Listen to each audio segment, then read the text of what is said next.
자, 지금 사실 미세먼지에 대해서 말하기도 못하게 최근 들어서는 공기가 아주 클린하죠. 재작년 봄 때만 해도 이게 지금 다크 서울인지 재도시인지 미세먼지 폭탄이었는데 말이죠. 여튼 요즘에 진짜 미세먼지에 해방된 기념으로 이번 시간에는 바로 미세먼지에 대해서 알아보도록 합시다.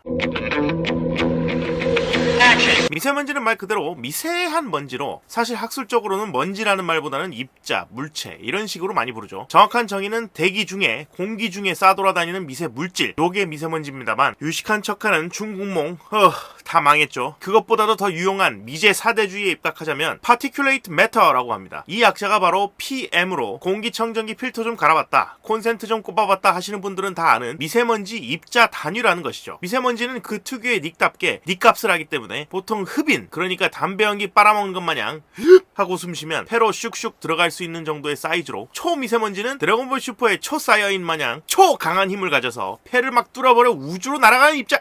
아닙니다. 보통 크기가 2.5와 10 마이크로미터 사이인 입자가 미세먼지인 것이고요. PM10이라 표기를 하죠. 2.5 마이크로미터보다 작은 먼지는 초미세먼지라고 하고 PM2.5라고 표시합니다. 그럼 그거보다 작은 것도 있느냐? 네, 그거는 PM0.1로 아주 작은 나노 단위의 먼지인데 아직 연구가 진행 중이라서 초초미세먼지라고도 부르고 극초미세먼지, 나노미세먼지, 월말 통장 잔고라고도 아닙니다. 이제는 대출 가능 잔고도 되겠네요.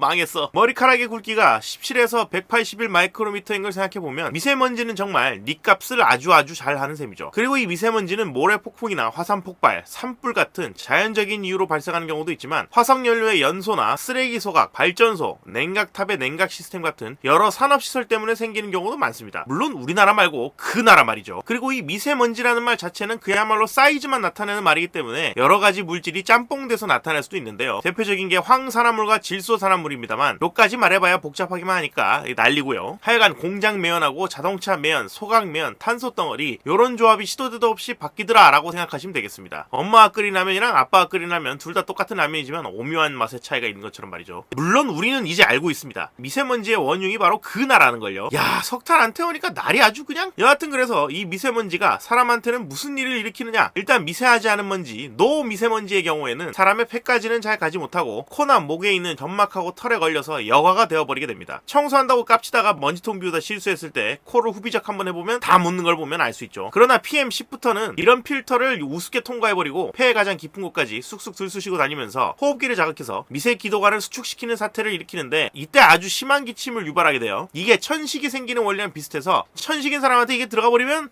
그만 알아봅시다. PM2.5부터는 호달달하게도 폐를 통과해버려서 근처 혈관까지 침투하는가 하면 PM0.1은 아예 피 속을 노빠꾸, 노브레이킹으로 질주해버리게 되는 거죠. 그것보다 작은 미세먼지는 세포까지 다이렉트로 급행열차를 타고 갑니다. 그래서 어떤 문제를 일으키느냐? 천식, 폐암과 각종 호흡기 질환은 당연하고요. 심혈관 질환과 미수가 출생, 선천기형, 저체중 출산, 유산과 같은 질환까지도 발생 가능하다고 하죠. 특히나 미세먼지는 자가 배출이 엄청나게 힘들기 때문에 폐에 한번 흡착되면 점막이나 섬모 같은 여과 장치를 무시하기 때문에 가래로도 잘 안 나오게 됩니다. 그래서 이게 쌓여서 진폐증이라는, 허파가 먼지 주머니로 변하는 끔찍한 병이 생기기도 하죠. 기관지를 상하게 해서 감염에 취약하게 만들기도 하고요. 그리고 피 속을 돌아다니는 미세먼지는 혈액 내 세포들하고 만나서 굳어버리는 혈전 생성 효과를 보여주기도 하는데, 잘 가던 혈관이 턱하고 막히면 턱 친이 억하고 넘어가는 것 마냥 주요 장기인 심장이나 뇌로 가면 바로 심근경색이나 뇌경색으로 급사 위험도 생기는 것이죠. 그래서 이 위험성을 다루던 논문에서는 전 세계적으로 2010년에만 미세먼지로 300만 명이 죽는다는 결과도 나왔고, 보건의료에서 대장격인 WHO에서는